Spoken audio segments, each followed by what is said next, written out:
Afikademians, di episode kali ini kita akan mengenal lebih jauh mengenai istilah-istilah yang sering digunakan dalam manajemen risiko proyek. Seperti yang kita ketahui bahwa setiap proyek pasti mempunyai risiko atau ketidakpastian.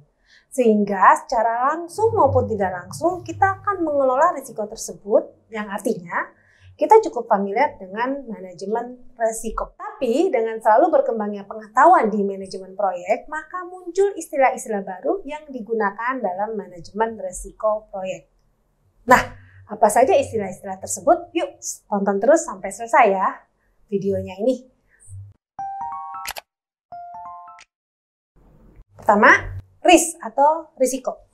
Merupakan satu peristiwa yang tidak pasti atau uncertain event yang kalau terjadi dapat berdampak positif maupun negatif terhadap proyek. Jadi, risiko itu bukan hanya risiko negatif saja ya, tapi ada juga risiko positif. Risiko negatif biasanya disebut dengan threats atau ancaman, dan risiko positif biasanya disebut dengan peluang atau opportunities. Di dalam risk, ada risk meta language yang terdiri dari cause, risk event, dan impact. Penyebab risiko, peristiwa risiko, dan dampak risiko. Jadi, setiap peristiwa risiko yang kita identifikasi di dalam proyek, kita juga akan mengidentifikasi penyebabnya atau root causes-nya, dan juga dampak yang diakibatkan dari peristiwa risiko tersebut. 3. Risk attitude atau sikap risiko yang dipengaruhi oleh risk appetite atau selera risiko yang sekedar menyampaikan apakah orang atau organisasi tersebut berani mengambil risiko atau tidak.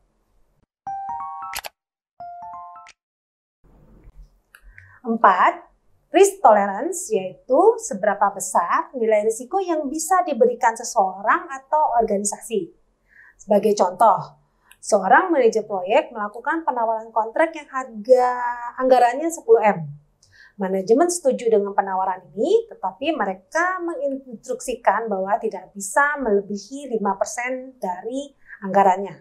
Nah, 5% ini adalah batas toleransi risiko organisasi.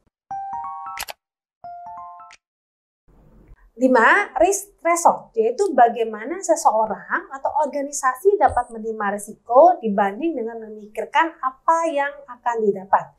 Biasanya jika di bawah risk threshold, berarti organisasi akan menerima risiko, dan jika di atas risk threshold, berarti organisasi tidak dapat mentoleransi risikonya.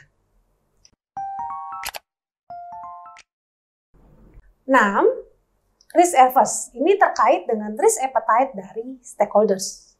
Risk averse di sini artinya stakeholders mempunyai toleransi rendah terhadap proyek. Orang yang termasuk kategori ini biasanya cenderung menghindari risiko atau situasi yang berisiko. 7. Risk seeker, lawan dari risk averse, yaitu orang yang secara aktif mencari risiko.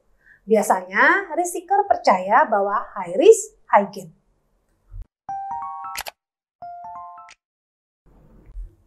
8. Risk register atau daftar risiko yang berupa tabel yang menggambarkan seluruh proses risiko yang sedang dilakukan, mulai dari proses mencatat dan mengidentifikasi risiko, mengkategorikan untuk menentukan pihak yang akan memonitor dan menentukan probability dan impact dari masing-masing risiko, ranking risiko, rencana respon risiko, status risiko, dan masih banyak lagi. Risk register akan selalu diupdate selama proses manajemen risiko berlangsung. Masih banyak lagi istilah-istilah yang digunakan dalam manajemen risiko. Kita akan bahas di episode berikutnya ya. Stay tune!